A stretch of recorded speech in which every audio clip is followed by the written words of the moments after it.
Hey, good evening. Hey, this is Josie from Maine to Memphis. How are you today? I just got back in from an evening motorcycle ride with my boyfriend and really had a great time taking some photos for y'all. I included on this post.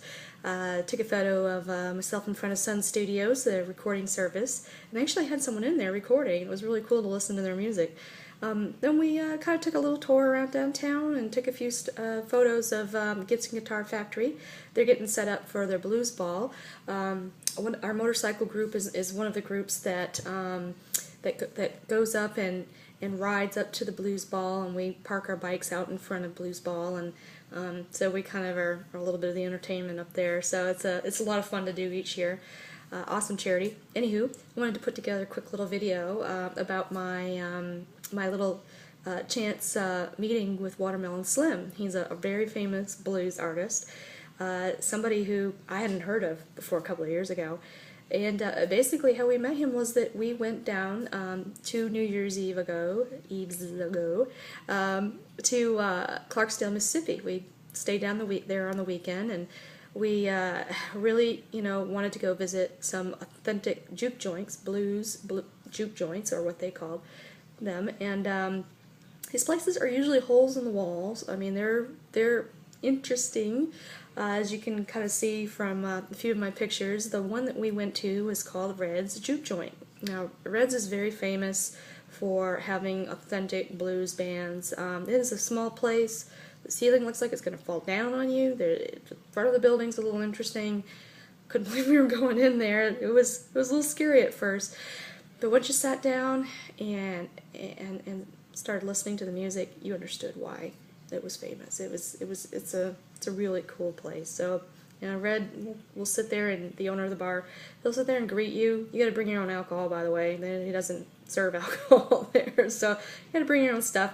He'll even cook for you. As you can see, he had his little barbecue grill out there on one of those pictures. I guess he's a really good cook. So, I think his name is Andrew Zimmerman from Bizarre Foods. He highlighted Red's place. So if he got the A-OK from Andrew Zimmerman on that on the barbecue, I think Red's okay in my book. But anywho, when we got in there on New Year's Eve, we had a table off to the side, and we were with a few friends that had been there several times and kind of knew what to expect. And my eyes were just big. Couldn't believe how interesting this place looked. So we were there maybe a half hour or so, and then this tall gentleman walks in, and he has like a cowboy hat on, but kind of with a bluesy kind of bandana thing on it, so it was a little interesting. He was an elderly gentleman, real quiet, real mellow, but everybody in the room knew who he was, I think, except for me. He walked around, and my friend's father got up and said, "Oh, we've got to meet him. I'll bring him to the table." So he went over and talked to this gentleman and brought him over to our table. He introduced him as Mr. Watermelon Slim, the best blues guitarist in the world.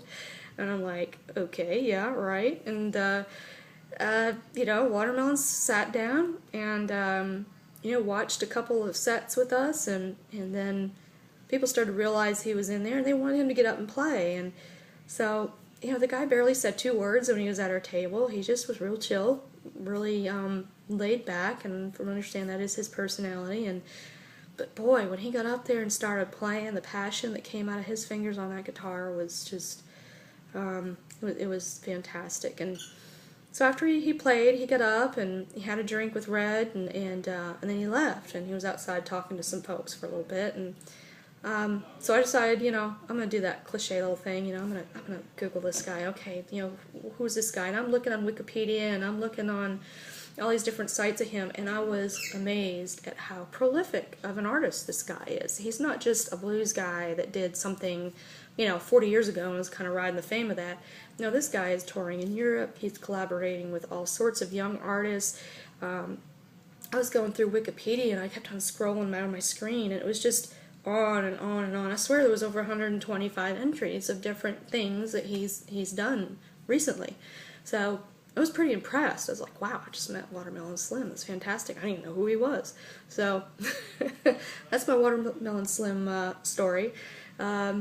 He was just a really cool, mellow guy. And just, it doesn't matter where you've been and what success you've had, and what you can do with your fingers on a guitar. He just, was acting like, just anybody else, some normal dude. So, really cool guy. I did meet a gentleman on Facebook today that really inspired me to put this blog post together. He's a blues artist. He plays with a band, I think it was the Wiley Band, and they have, he's out in Australia. He lives in this fantastic area, it sounds like. He was describing it to me, and I was like, I'm jealous, I want to go. But he was really intensely interested in my life here in Memphis, and we discussed some different events that happen here, like the Blues Challenge that happens in January. I put the link on the post. The Beale Street Music Fest, they do have a blues tent there. There's all sorts of blues events here. So it's and then I think we talked about the Jazz Fest down in New Orleans, which I really would love to go this year. So I'm hoping to meet my new friend Lee.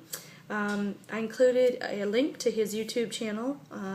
Listened to a lot of his music this afternoon. His band's really talented. I think you'll enjoy listening to him. So click on that link, watch his music, subscribe to his channel, support him. Seems like a really good dude, and I love me some blues. So I hope you've got music in your life today. If you didn't have any before, listen to these songs of Lee's. I think you'll enjoy them. So until next time, this is Josie from Maine to Memphis. Take care.